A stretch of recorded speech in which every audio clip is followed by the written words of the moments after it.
सोचिए आप अभी अपनी जेब से अपना नया स्मार्टफोन निकालते हैं, स्क्रीन अनलॉक करते हैं और पूरी दुनिया की जानकारी आपकी उंगलियों पर है। हाँ, जो कि हम रोज ही करते हैं। बिल्कुल। लेकिन क्या कभी किसी ने ये सोचा है कि इस फोन के अंदर जो एडवांस टेक्नोलॉजी है, उसकी नींव, मतलब उसका फाउंडेशन, शायद मिडिल ईस्ट के किसी बेहद खूनी युद्ध और एक छोटे से देश की पूरी तरह से हुई तबाही पर टिका हो? अरे बाप रे, ये तो काफी डार्क कनेक्शन लग रहा है। डाक तो है। और आज की इस गहरी चर्चा में हम एक ऐसी ही जानकारी को डिकोड कर रहे हैं। हमारे पास एक वीडियो का बेहद विस्तृत ट्रांसक्रिप्ट है। एक ऐसा वीडियो जो इराक के निर्माण, सद्दाम हुसैन के उदय और लगातार हुए 3 खारी युद्धों यानी गल्फ वॉर्स का एक सदी लंबे इतिहास का विश्लेषण करता है। वही ना, और वो भी एक बिल्कुल अलग नजरिए से। हाँ, लेकिन इस डीप डाइव को शुरू करने से पहले मैं हमारा मिशन बिल्कुल स्पष्ट कर देना चाहता हूँ। जो कि सबसे जरूरी है। एकदम। मिशन ये है कि इस वीडियो में जैसे ही समझाया गया है, ठीक वैसे ही हम उसे समझेंगे। हम अपनी तरफ से कोई एक्स्ट्रा पॉइंट्स नहीं ऐड करेंगे और ना ही हम किसी राजनीतिक पक्ष या साइड को चुन रहे हैं। बिल्कुल। जैसा कि हमने देखा, इस ट्रांसक्रिप्ट में कुछ बेहद कठोर और चौंकाने वाले दावे किए गए हैं, खास तौर पर इस बारे में कि कैसे अंतर्राष्ट्रीय शक्तियां जैसे अमेरिका और ब्रिटेन अपने फायदे के लिए दूसरे देशों की राजनीति को मैनिपुलेट करती हैं। सही कहा। तो हमारा काम बस उनके नजरिए और सोर्स के दावों को बिना किसी फिल्टर के सामने रखना है, क्योंकि ये कहानी इस बात का प्रमाण पेश करती है कि जियोपॉलिटिक्स में कोई दोस्त या दुश्मन नहीं होता, सिर्फ फायदा देखा जाता है। तो चलिए इस इतिहास को खोलते हैं। इस पूरे खेल की शुरुआत को समझने के लिए हमें थोड़ा पीछे जाना होगा, फर्स्ट वर्ल्ड वॉर के आसपास। हाँ, 1914 से 1918 वाला दौर, राइट। एक वक्त था जब उस जमीन पर ऑटोमन एम्पायर का दबदबा था। जब फर्स्ट वर्ल्ड वॉर के बाद इस साम्राज्य का पतन हुआ तो ब्रिटेन ने मेसोपोटामिया को अपने कब्जे में ले लिया और वहां से निर्माण होता है जिसे आज हम इराक कहते हैं। और वीडियो के हिसाब से 1932 में ब्रिटेन ने इराक को आज़ाद तो कर दिया, लेकिन वहां लोकतंत्र यानी डेमोक्रेसी नहीं आई। वहां राजशाही शुरू हुई, मोनार्की। और वही राजशाही आगे चलकर और भी ज्यादा खूनी रूप लेने वाली थी। मतलब आप ये देखिए, 1932 से लेकर 1958 तक वहां मोनार्की चली।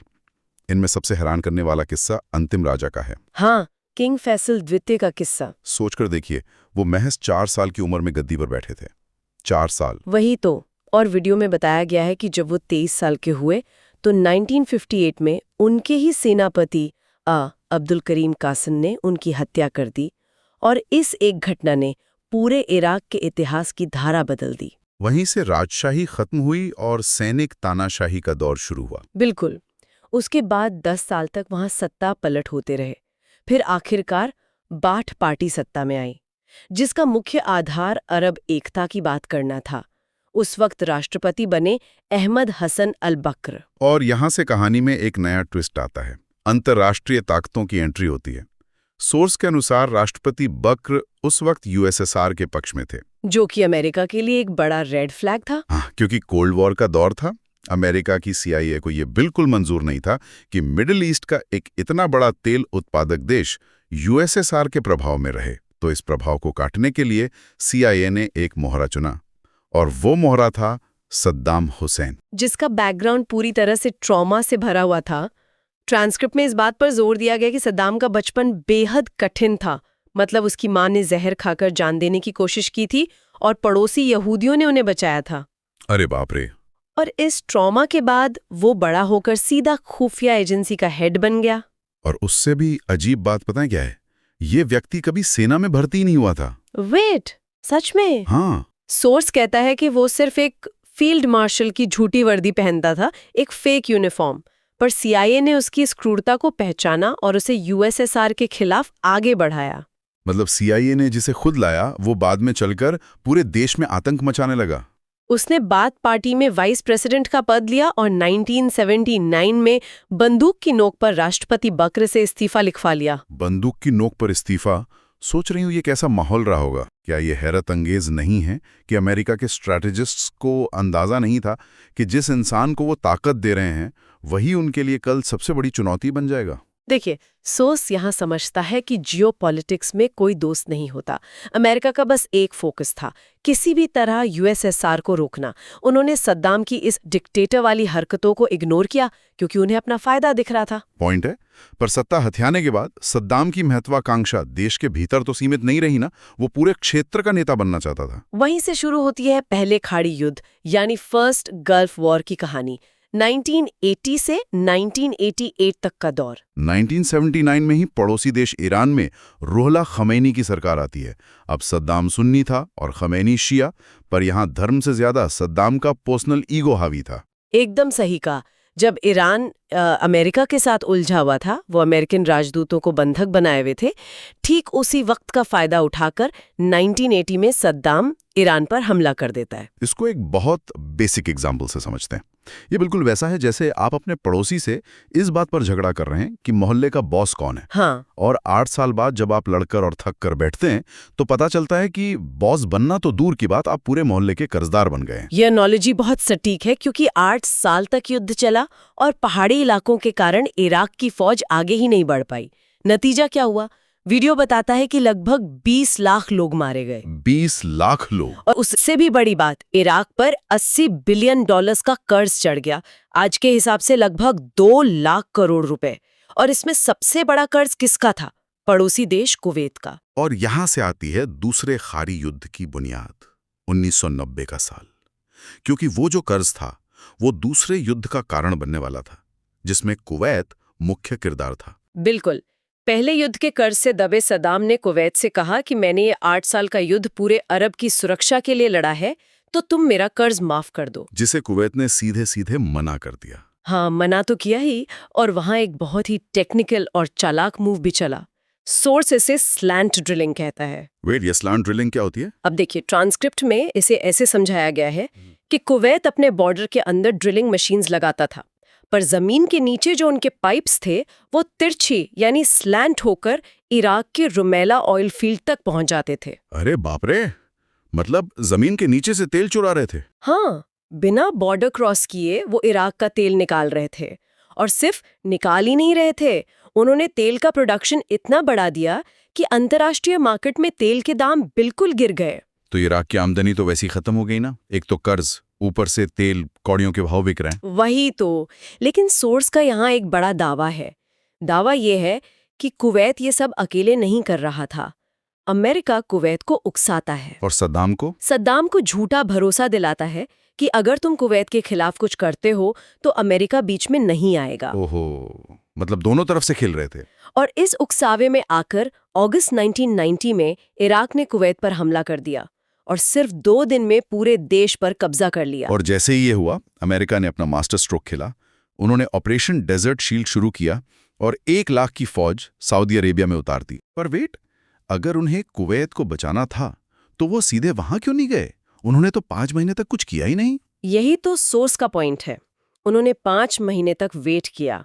जब कुवैत पूरी तरह टूट गया, तबाह हो गया और उसने अपना पूरा पेट्रोल अमेरिका को देने का वादा कर लिया, तब जाकर उन्होंने जनवरी 1991 में ऑपरेशन डेजर्ट स्टॉर्म शुरू किया। तो सोर्स के मुताबिक ये कोई पीस कीपिंग या मदद का मिशन नहीं था।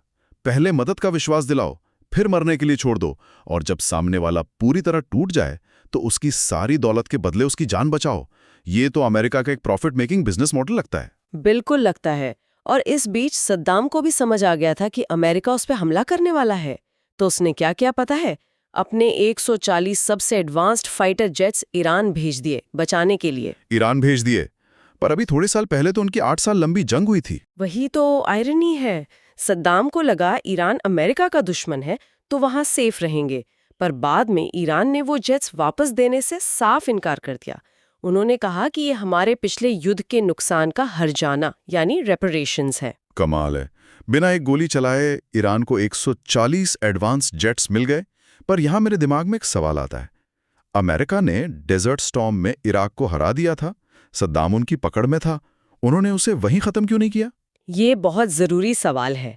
एक्सपर्ट एनालिसिस जो वीडियो में बताया गया है, उसके मुताबिक अमेरिका ने सद्दाम को इसलिए छोड़ दिया ताकि ईरान और इराक के बीच पावर बैलेंस बना रहे। अच्छा। अगर सद्दाम नहीं होता तो ईरान उस पूरे रीजन में सबसे ताकतवर बन जाता। अमेरिका चाहता था कि अरब देश हमेशा डर के साये में रहें और डर के मारे अमेरिका की शरण में रहें, ताकि हथियार बिकते रहें। बिल्कुल। ये सारी बातें बिल्कुल दिमाग हिला देने वाली हैं। और इसके बाद आता है तीसरा खारी युद्ध और सद्दाम हुसैन का आखिरी वक्त, यानी 2003 से 2006 का दौर। हाँ, देखिए 1 दशक तक लगता रहा कि शांति है, लेकिन फिर आता है 9/11 का हमला। इस वीडियो का यहाँ जो दावा है वो बेहद डायरेक्ट है। सोर्स कहता है कि अमेरिका ने ही यूएसएसआर के खिलाफ लड़ने के लिए अफगानिस्तान में अल-कायदा और तालिबान को जन्म दिया था। और वही भूत उनके पीछे पड़ गया। 9/11 के बाद अमेरिका की अर्थव्यवस्था बुरी तरह गिर गई। वही तो, उन्हें नए रिसोर्सेज चाहिए थे और तत्कालीन राष्ट्रपति जॉर्ज बुश ने इराक पर वेपन्स ऑफ मास डिस्ट्रक्शन यानी WMDs का आरोप लगा दिया, जिसका मतलब था कि सद्दाम के पास ऐसे खतरनाक हथियार हैं जो पूरी दुनिया खत्म कर सकते हैं। और इसी आधार पर 2003 में ऑपरेशन इराकी फ्रीडम शुरू किया। लेकिन सबसे बड़ा झूठ ये था कि वहां ऐसे कोई हथियार मिले ही नहीं। एक भी नहीं मिला। सोर्स दावा करता है कि असली मकसद तो तेल और सोना लूटना था। 8 महीने के बाद सद्दाम को एक सुरंग के अंदर से पकड़ लिया गया। और पकड़े जाने के बाद उस पर मुकदमा किस चीज का चला? WMDs का तो नहीं चल सकता था। नहीं, उस पर 1982 के दुजेल नरसंहार का मुकदमा चला। इस इंसिडेंट में 148 शिया और कुर्द लोगों की हत्या हुई थी।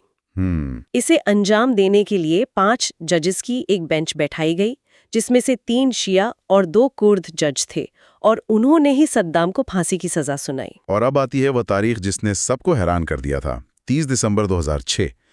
उस दिन बकरीद का त्योहार था।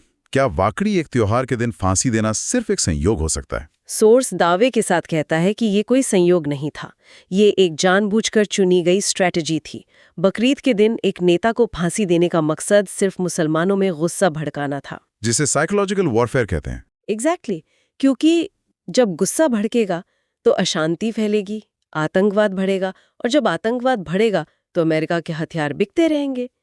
ध्यान रहे, हम यहाँ सोर्स के क्लेम को बिना सपोर्ट किए स्ट्रिक्टली उसके हिसाब से बता रहे हैं। बिल्कुल, और ये सब एक कैलकुलेटेड चेन ऑफ इवेंट्स लगता है। पर सद्दाम के बाद इराक का क्या हुआ? इस ट्रांसक्रिप्ट में उस तबाही का भी जिक्र है जो बाहरी ताकतों ने वहां मचाई, खासकर अमेरिकन फौज के अत्याचार। हाँ, जो अबू ग्रेब जेल वाला मुद्दा है। 2004 में इस जेल में भयानक अत्याचार किए गए थे, जिसके बारे में बाद में काफी प्रोटेस्ट्स भी हुए थे। हाँ, और आपको पता है वीडियो में बताया गया है कि इसके लगभग 20 साल बाद CACI नाम की एक कंपनी पर इन्हीं वायलेशंस के लिए करीब 350 करोड़ रुपए का जुर्माना लगा। उसके अलावा ग्वांटानामो बे का भी जिक्र है। और इस तबाही का स्केल क्या था? सोर्स का दावा तो ये भी है कि वहां 3 साल में लगभग 60,000 महिलाओं का रेप हुआ, 10 लाख लोग मारे गए और 80 लाख लोग बेघर हो गए। 80 लाख! और जब इतने लोग बेघर और गुस्से में होंगे तो क्या होगा? वहीं से आइसिस जैसे आतंकवादी घुटपन पे। इस पॉइंट पर आकर ये वीडियो एक बड़ी मैक्रो थ्योरी पेश करता है। Macro theory? वो क्या है? ये ब्रिटेन और अमेरिका की ग्लोबल स्ट्रैटेजी की थ्योरी है। सोर्स कहता है कि ब्रिटेन का काम है देशों के टुकड़े करना, जैसे पैलेस्टाइन, पाकिस्तान, म्यांमार और बांग्लादेश के बॉर्डर्स देख लीजिए। हाँ, जहां हमेशा कॉन्फ्लिक्ट्स रहते हैं। सही पकड़ा। और फिर वहां अमेरिका आता है और वहां आतंकवाद और अशांति बढ़ता है, ताकि उनकी वेपन्स और टेक्नोलॉजी ये मोनोपोली हमेशा बनी रहे। लेकिन कोई ये सोच सकता है कि आतंकवाद आखिरकार अमेरिका को भी तो नुकसान पहुंचाएगा ना, तो वो इससे कैसे बचते हैं? उनकी भौगोलिक दूरी और नेवी की वजह से। सोर्स समझाता है कि अमेरिका बाकी दुनिया से दूर एक मेनलैंड पर है और उनके पास ब्लू वाटर नेवी है। मतलब ऐसी नेवी जो डीप ओशन में ऑपरेट कर सकती है। हाँ, तो आतंकवाद फैलने से उन्हें डायरेक्टली अपने तटों पे कोई नुकसान नहीं होता, बल्कि उनकी अर्थव्यवस्था तो हथियारों की बिक्री पर ही टिकी हुई है। कमाल है। हथियार बेचने के अलावा एक और शॉकिंग पॉइंट है इस ट्रांसक्रिप्ट में, तेल के खेल की इकोनॉमिक्स। जब मैं ये पढ़ रहा था तो मुझे एक बड़ा आहा मोमेंट आया। वो तेल निकालने के कॉन्ट्रैक्ट्स वाला पॉइंट ना? हाँ, कैसे वीडियो बताता है कि अमेरिका तेल निकालने का कॉन्ट्रैक्ट लेता है।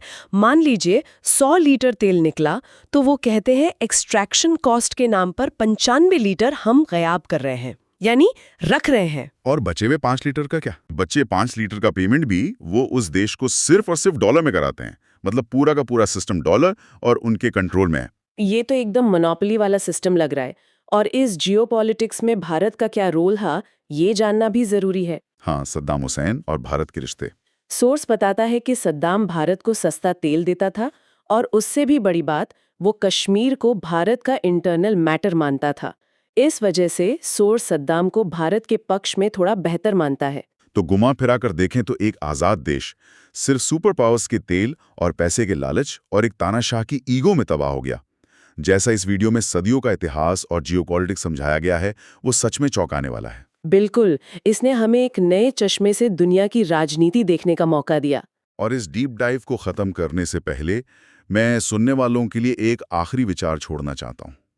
इस सोर्स में एक बहुत ही इंटरेस्टिंग ऑब्जर्वेशन थी कि युद्ध में बेचे गए हथियारों के पैसे से ही नई टेक्नोलॉजी की रिसर्च होती है। जैसे कि हमारे फोन्स। हाँ, नई टेक्नोलॉजी iOS, एंड्रॉयड, विंडोज़ सोचने पर मजबूर करता है कि हमारी रोज़मर्रा की ज़िंदगी को आसान बनाने वाली जो डिजिटल दुनिया हम अपनी जेबों में लेकर घूमते हैं, क्या उसकी नींव में दुनिया के किसी दूसरे कोने में लड़े जा रहे युद्धों का खर्च और किसी छोटे देश की तबाही छुपी हुई है?